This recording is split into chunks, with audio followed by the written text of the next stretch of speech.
Hey guys, how are you doing? Today I have a matchup versus two decks I'm most interested in. So Ignister versus Marincess. I think these two decks are like the most under the radar, especially like a going second Ignister build. But it's just a really cool deck that combos. I also think both decks are pretty weak to Nib. Obviously the Ignister deck has the Link 6 that makes it unaffected by cards, but it's still, if your opponent knows what they're doing, they're gonna just do it before that, right? But then you have the Link Spider, so it plays around it actually like way better because you can just Link Spider and then Link Spam. But without further ado, let's get into the match. I think that the Ignister goes first, and if I remember right, they kind of bricked. So yeah, three hand traps with just the AI land on the Doyon, which really can't get them anywhere. We're gonna sign up mining the Marincess wave.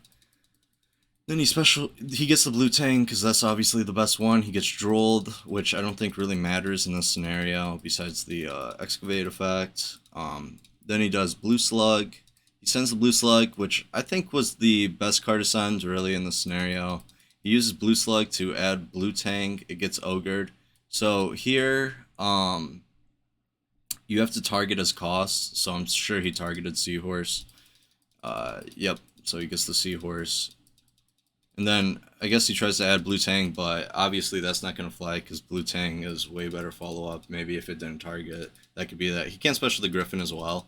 So this is just why I thought it would be good to watch this because like it's good to know that a lot of the cards in the deck have the condition you can't special summon monsters for the rest of the turn besides water. So that's this one, the Link 2 that is a specials 1500 or less monster from Grave, and the Monster Reborn spell that's also an E-Telly when you have the field spell. They all have that condition, which is like a big deal for this deck actually. So I know he catches it. He tells him about the Seahorse. Yeah, he has to add that because that's what he targeted. And then he draws the Mining, which is pretty good, but his hand's still weak to an Ash Imperm.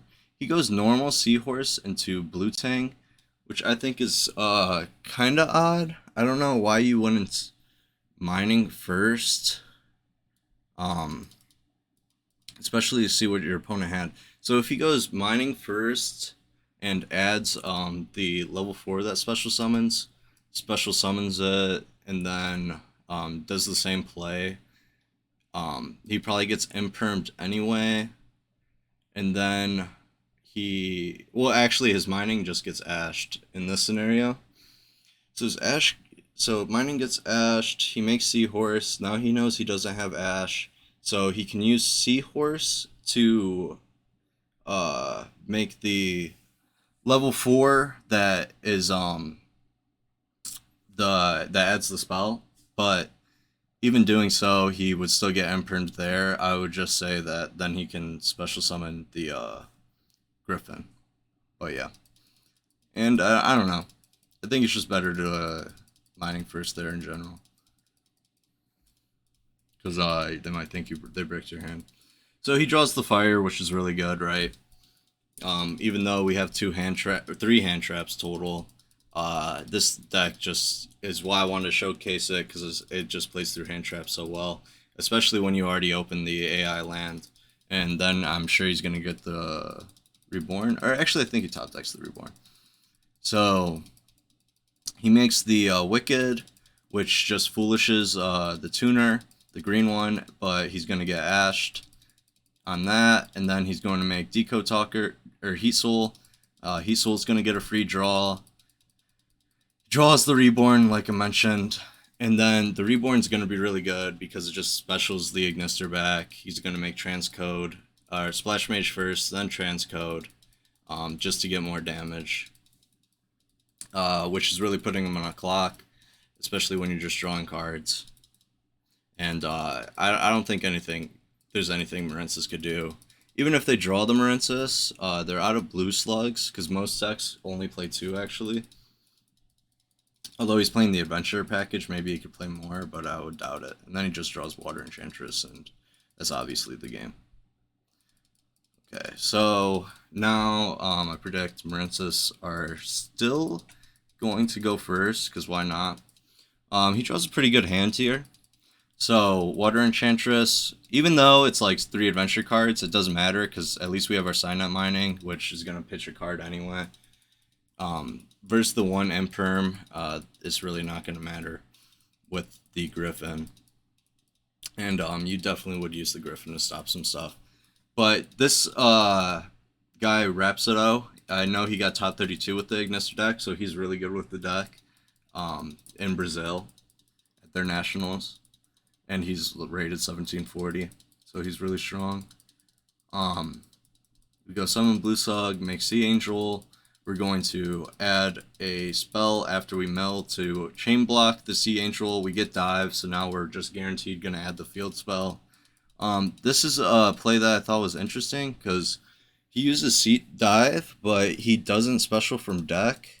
So he's still playing around Ash doing that, which is good, I guess. But with the Griffin and the fact that you didn't get Impermed or anything, I would definitely just probably toss the Griffin to special summon a monster from deck. Like, I feel like that's good. Although the level 5 isn't what you'd want to special when you already have the Ocean. But I think especially in the Pink Girl, just to give you extra follow-up by adding the dive to your hand might have been better. And then, so wait, he did activate dive, and then he specialed this. Oh, and then he used Blue Tang's effect to send to the graveyard. Okay, so he just didn't use Blue Tang first. Then he specials Coral to get the Seahorse. He's going to make the Blue Slug later, which is a lot of the time what I do too, is I'll just make the Sea Angel first. Yeah, and reason being, which I should have mentioned, is because he can't use normal summon effects. So that's why he had to do Coral last, because Coral doesn't negate. That's why it's powerful with Swap Frog, especially. So that was the reason he had a Blue Slug later. I like the adventure package, but I do feel like it makes you brick a lot more, because that's just a 9-card engine. 10 with Foolish, because I feel like you have to play Foolish, especially in this deck with it. And then he's just going to get the wave by pitching the Blue Tang with an Ash, special Blue Slug, and then he gets his Spell Trap negate with more follow-up, because if you special the Coral. So if this resolves, even though he has the Imperm, it's going to be really strong. So here, he activates Imperm on Griffin, which gets negated by Aqua to special Coral. Then he's going to Small World, the blue, and banish the yellow to get Ghost Ogre, which, so this is a play I remember just from watching the match. That sucks, is, his plan's just to Ghost Ogre Griffin, and, he's really good, but, like everyone else, they just make mistakes. And this wave is just gonna blow his world, because it's actually all monsters you control are affected. So if you control a Link 2 or higher Marincess monster, all face-up monsters you currently control are unaffected by your opponent's card effects until the end of the turn. So because of that, the Griffin cannot get Ogred, which is kind of insane considering we have this Ash for follow-up. So he's going to special that Griffin, then he's going to try to do the Ogre, and then he says okay, because it just still works because of wave, which is really insane. Then he's going to try to use the Meet You. Then he just scoops, because I feel like just after you make a misplay like that, especially on DB, just not playing for money, high rated, why not just scoop? But I still think it's cool decks nonetheless. So here he opens fire. He lets fire go through, which I guess is fine. I mean, with his hand is just so insane going first. So Water Enchantress, Marincess Dive, Spring Girl. Not really going to do a whole lot versus a deck like this, because I think he's just assuming he's going to make the Link 6 that's unaffected. That gives him the level 5, or the level 6 that's Doyle, or I forget the name, but it's just another negate, and your monster's already unaffected. So it's a little towers that this deck really can't deal with, which is why I think Ignisters are so strong. And I think that, they're not going to be played that much for the YCS, or Nationals, just like Marincess. But I still feel like they're just, one, Marincess is super consistent, Nibs only at 3. A lot of people playing these Nibs in their decks are playing like 51 plus cards. But it is, mine is also something to worry about in the format. And I didn't see mine in either of these two lists, so I wonder how they would have dealt with that. And that's just kind of what I'm most scared about. But if you like the video, please subscribe, please share it, please like. I appreciate all of that.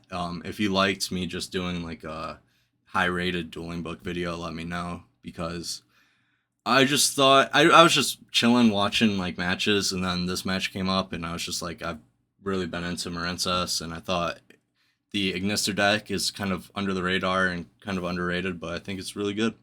So that's all. Have a good one.